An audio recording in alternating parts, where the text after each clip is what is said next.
Hello everyone. Now let's get back to our topic.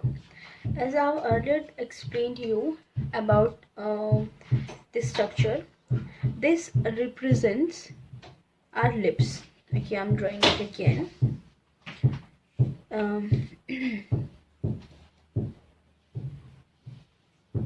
Now let's see. This represents our upper lips, and this shows our lower lip. This is the opening of the mouth, the lips. This is the upper lip, and this is the lower lip. Okay, now this represents our tongue. Now this is actually the lateral view. We are observing our opening from the side view, so that's why I'm representing the tongue in this direction. Okay, this represents the papilla. This dots represents the papilla present on the tongue. This is the uvula. Okay, this glandular part which is situated at the end of our mouth. I mean, represent at the end of the opening of the oral cavity. You can feel it with your tongue. Just fold your tongue behind and roll it upwards and take it to the behind, and there's a glandular part, looks like bell, feels like bell. It is represented, located there. Okay, this is the uvula. UVULA, uvula. Okay, this is our location, and you can, this is an opening. This is actually the opening of the parotid gland. As you already know that there are three salivary glands which are located in our mouth. There are three salivary glands which are located in our mouth, and one of them is the parotid gland. This parotid gland, it is located on our cheek, inside, means nearer to the mucosa layer. It is located there. Okay, and this opening, it is known as the papilla ductus. Is it like, yeah, it's parotid. This opening is known as the papilla ductus parotid. This is the opening of the parotid gland. Okay, and these are the teeth. Okay, as you already know, this is the tongue, and this represents the lips, this one and this one.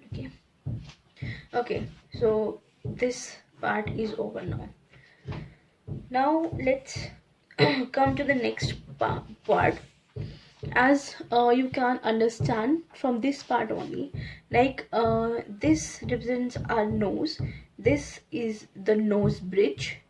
These openings, they are the nostrils, and these represents our lips, upper lip and the lower lip.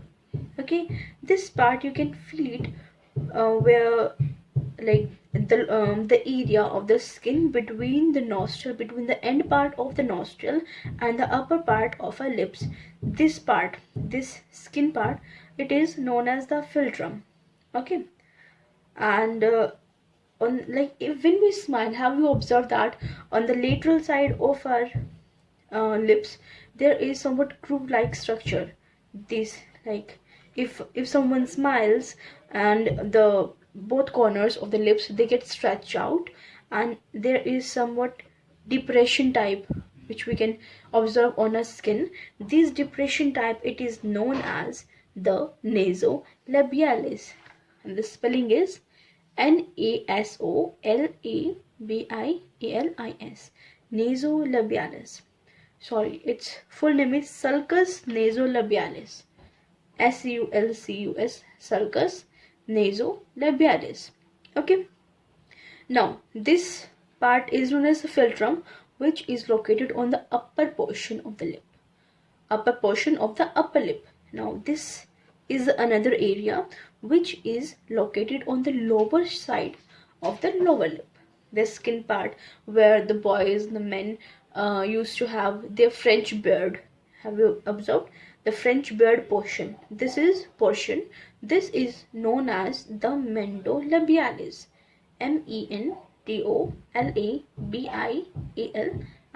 Mento labialis. Okay, actually these are some terms which are which we use in our day-to-day life. You can use it. Okay, so these were some terms which you should know. Okay, let's come to our next part. Yeah, as we already know that we have two lips, the superior lip and the inferior lip, or the upper lip or the lower lip. In like in anatomy, when we use any terms for the doctors in the medical line, we usually use the Latin language, the Latin words. Okay,